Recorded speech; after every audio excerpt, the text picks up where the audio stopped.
はい、皆さんこんにちは。今日は富士トランスポートスーパーグレートをまたまた撮ってまいります。もうね、だいぶ見慣れたスーパーグレートですけれども、もうこの前ですね、奈良の本社の方で500台記念ということで、もうこちらの FS84 型 FS、FU、FP それぞれね84型500台導入されましたと、いうことで近畿不走さんにね納車式と、あとはその納車のねお披露目会みたいなのをねさせてもらいました。マーチングバンドをね読んで、大々的にやっていただいたんですけど、そんな感じで巷でもねだいぶ見慣れてきたこのお車ですけども、当社こちらにもねありますけれども、FU だったり FS だったり、いろんな車型と、またそれぞれ箱もねトランテックスさんだったりトレックスさんだったりとかで、またヘッドがあったりとか、いろんなね車型だったり、ボディメーカーさんに協力していただいて、どんどん使い勝手のいい荷主さんに提案しやすい車というのをね作成していっております。はい、でこちらの FS84 型もそのうちの1台となっております。スペックとしてはねいつもと同じですね。 6R20 のショートキャブ 10m ボディのショートキャブです。上に寝台がつくタイプですね。ちょっとねフロント部分のご説明は省略しますけれども、なんといっても今日は箱の部分皆さんにね見ていただきたいと思います。はい、でちょっとね箱の方行く前に皆さんちょっとお気づきな部分あるかちょっと何とも言えないですけども、分かりますか？どこか変わった点で、この前のね500台記念の時も記念号はそうなんですけども、今後ですね今あそこロジスティクスプロバイダーで下には富士トランスポートとなってますけれども、通常今まではね縦にこう袖書き富士トランスポートって入ってたんですけれども、今後オジトラさんのねスカニアもそうですけど、ロジスティクスプロバイダーと富士トランスポートこう斜めにね看板を入れるということで決定しました。なので今後の新車は当然今三菱ふそうもそうですし、あとは日野のねプロフィアだったりですとか、あとスカニアもそうですけど、全ての車に対してこういう看板のデザインになります。でそれもグループ会社も含めて一応そういう風になるという予定になってますので、こういう看板になってる車は基本的には新しい新車っていうことになるということでございます。はい、それではね箱の説明の方移らさせていただきたいと思います。今回ご紹介するのはトランテックスのハイウィングです。毎度おなじみなんですけれどもね、こっから見るとねそんなに気がつく人は少ないんでしょうけれども、ある理由があって中柱ついておりません。なのでね煽りに関しては1枚ものということになっております。この車種的には通常のねこう 10m のお車です。タイヤは245ですし、アルミはまだアルコアですね、アルコアさんのアルミついております。で車種は防水塗装やっております。最近ねその降雪地とかにも当社の支店たくさんありますし、走ってるうちにやっぱボディって鉄だと傷みやすいっていうのもあるので、車種に関してもこういった形でね防水塗装というのを施しております。なので錆にね強い、塩カルなどにも強いと、そういう感じです。であとはねこういうところこう通常ねこう鉄だと、例えばここだったらこう鉄なんでねこうつくわけですよ。ですがねここはつかない。なんででしょう。実はね床枠の部分も全部ね 2B というステンレスの仕上げにして、その上からサフェーサーというのを拭いて普通にねこうボディショックを拭いてるっていうね、錆びないようなね仕様になっております。こういったところもねちょっと見えない部分なんですけれども、最近の車は手を入れております。でもう定番ですけどね、このドーマフェンダーとタクラサイドガードでワーズ調マーカーはうちのね富士トランスポートのこういう仕様だよっていうことで定着したと思うんですけども、そんな感じでね引き続きこういう仕様になってます。あとはアルミタンクですね。そういうお車ですが、でここに来て皆さんこれなんて書いてあるでしょうか。ロングリーチ1500と書いてあります。通常ね、うちショートキャブのお車、基本的にドライの車に関しては、10メーター取れてるんですね。で、トランテックスさんに関しては、日野さんの車だけ限定になるのかな、10メーター20取れてます。なので、こちらのお車10メーター50取れてるんですね。だから1万50ってことですね。取れております。ミリで言うとね。そういう形になるので、前にもね、ご紹介させてもらったんですけど、3センチさらに伸ばしたお車ということで、前回もね、紹介をしてます、実は。ですが、こちらはそれプラスアルファ、リニューアルじゃないですけど、新たにね、改造を施していて、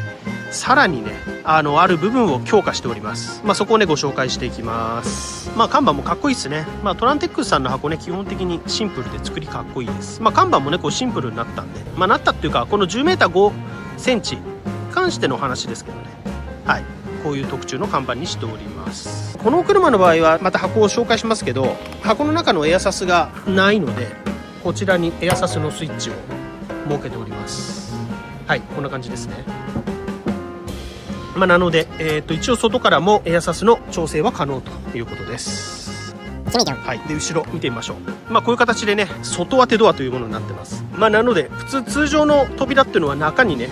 3,4 センチこう入り込みます。ですがね、外から当ててるんで、扉の要はこのボディの長さの際というのがここにまで来るんですね。だからここの3センチ分を余分に取ってるっていうね、結構それだけでもなかなかすごいですけど、そういう扉を後ろつけてます。こちらの扉はもともとはベルギーのベルサスっていうねブランドがあるんですけども、ベルサスオメガ、またの名をバーサスオメガと言いますけど、そちらの外当てドアを輸入して比較検討をもう綿密に重ねて、トランテックスさんとですね、その扉をトランさんで仮装していただいて付けたと、そういう車になっております。なのでね、この上の部分をね、トランさんのちゃんとステッカーがね貼ってあります。後ろの看板もねちゃんとロングリーチってことで出てますけど、こういう感じでね、特別なお車ということになってます。積載に関しては13トン取れております。ちょっとね、扉開ける前に毎度のことなんですけど、ここもね可動式になってますので、当てゴムのねローラーもついてますので、荷主さんにとってね優しいローラーと、乗務員さんにとって優しいね、こういう可動式のテールライトね、ちょっとこすったぐらいでは割れませんよと。やっぱこういうテールライトも今ねアッセンブリーで高いんでね、で特に LED になってるんで、今までのね電球のものね数倍ぐらいの値段しますから、ちょっとしたことでも壊さずに済むような設計になってます。ではそれではね、ちょっとこう箱の中どこが秘密があるか見ていきましょう。はい。でここがね、今ねこう稼働してますけど、この形でね、ここが一段折れて、またさらにここが曲がる、これ二重長板っていうんです。こういう形で動く機構にしてます。それでないとねうまく開かないんですよね。なので、うちの、こういう形でね2段階で動くという長板になってます。こういう形で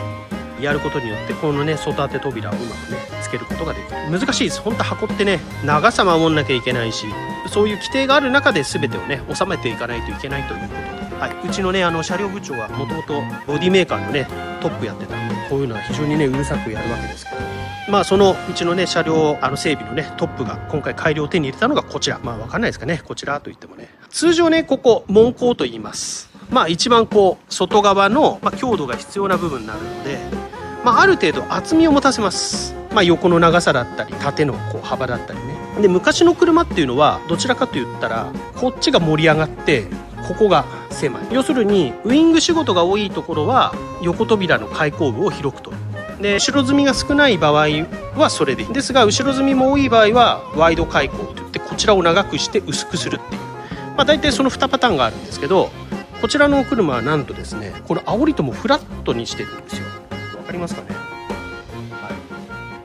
今までね外当てドア 10m50 のお車あったんですけど、それはちょっとここがねモコっとなってました。なのでねこう段がつくんで、ものによっては積めなかったり、パレットもんなんか特にそうですけど積めなかったりします。ですがこの門高とこの扉の組み合わせになってからは、ある程度ね積めるようになったんですよ。で何が積めるかというと、ここの、車ある程度専用車として扱わせていただく感じにはなるんですけど、いろいろパレットのサイズお客様によって違います。通常有名なのだったらこう11と言われるパレットですね。だから 1m10、1m10 のねこういう正方形のパレットが一番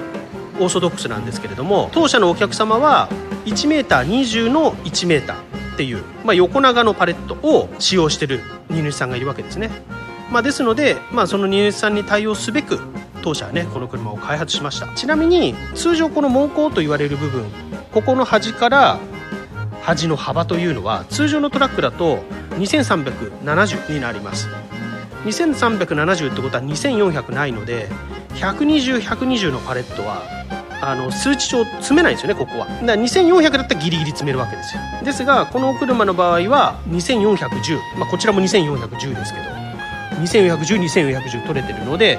この一番キワキワの部分も 1m20 のパレットをね並べることができるようになってます。でちょっと話戻りますけど、 1m と 1m20 のパレット、そうすることによって10列入るわけですよ。で今まではここの出っ張りがあったので、よその会社さんも同じだと思うんですけど、どんなに頑張っても9列しか乗らないんです。なので面で話をすると18枚しか乗らなかっ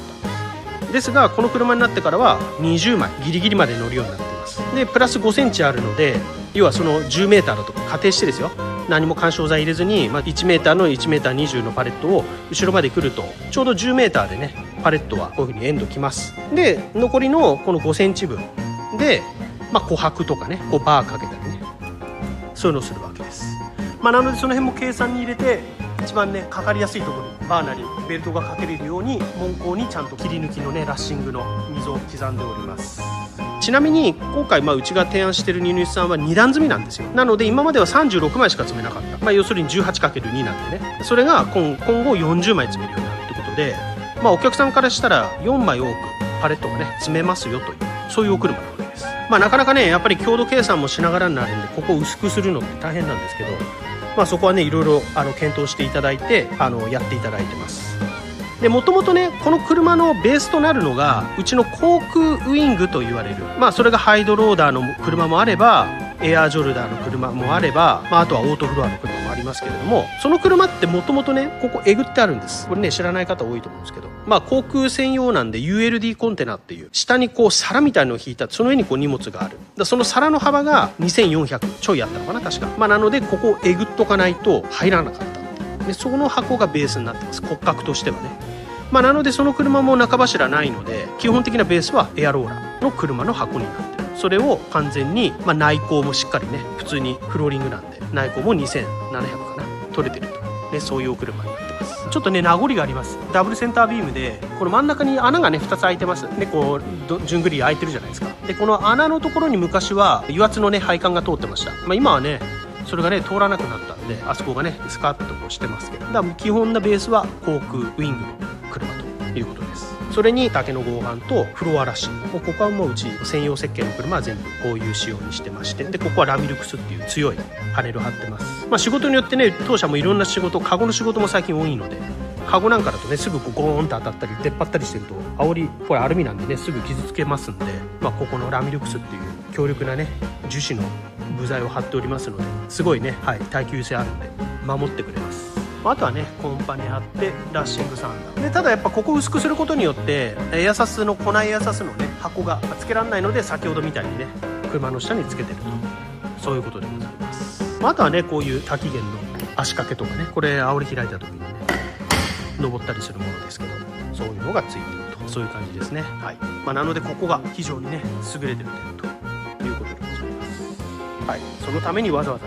外当てドアにしてます。だからこれがね中に入り込む扉だと10枚詰めても琥珀できないとかね、そういうことになるので、これ外当てじゃないと難しいと、そういうことになっています。以上ね箱の中の説明ということでございます。そうだからライト類もね今まで普通トランさんだと横に今もうねコナイトをつくんですけど、上にねつくタイプになってたりします。基本的にね外当てドアなんで全部こうロックバーはね中に入り込んでます。だからもう本当にここがね面になってるということですね。それでは横側、こちら側も内容は同じです。下回りには工具箱だらけ、もうねヨーロッパ製、もういつもと同じですね。長物入れ、神話自動車かなから仕入れて、でタイヤはミシュランですねという感じの仕様ということです。運転席側がねどうしても安全窓があるので、またねシールの大きさとかも変えてますし、日野さんのお車の場合だとこうミラーのねステーっていうかね、ここにもミラーのアームが来るんですよね、こうポコッと。だこのシールがねやっぱ長さでかぶっちゃうんで、これを逆にしたり、不走の場合はとかね、そんな感じになってます。それではね中見てみましょう。今はねこのイスリングハウゼンシートがねついに導入されてるウェーブ2というモデルになってますので、もともとの 77C とかのいすゞの大型と同じ感じですかね。似たシートになってますね。これでね同じですね。ただベンチレーションとかがねないバージョンで、やっぱりもともとの付装のシートもいいんですけど、やっぱりね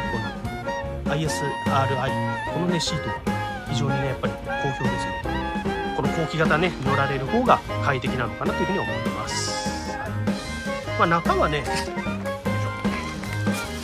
それほど変わらないですけどね、プレミアムラインのね高級車でございます。ちょっとねこのサイドブレーキがやっぱりね物理的なスイッチじゃないからねちょっと怖いですよね。止めたんだけど止まってないのかなとかねちょっと不安になりますけど、一長一短あんのかなと思いながら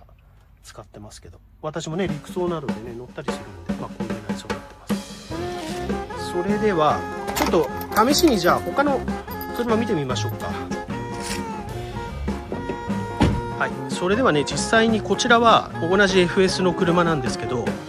トレックスさんの箱なんですね。こちらの場合は箱がどうなってるのか見ていきましょう。ちなみに、横から見るとね日本トレックスさんの場合はこう長板が違いますね。煽りのねぶっとい長板になってますし、この辺のねウイングの羽の部分の基板の作りなどもね違います。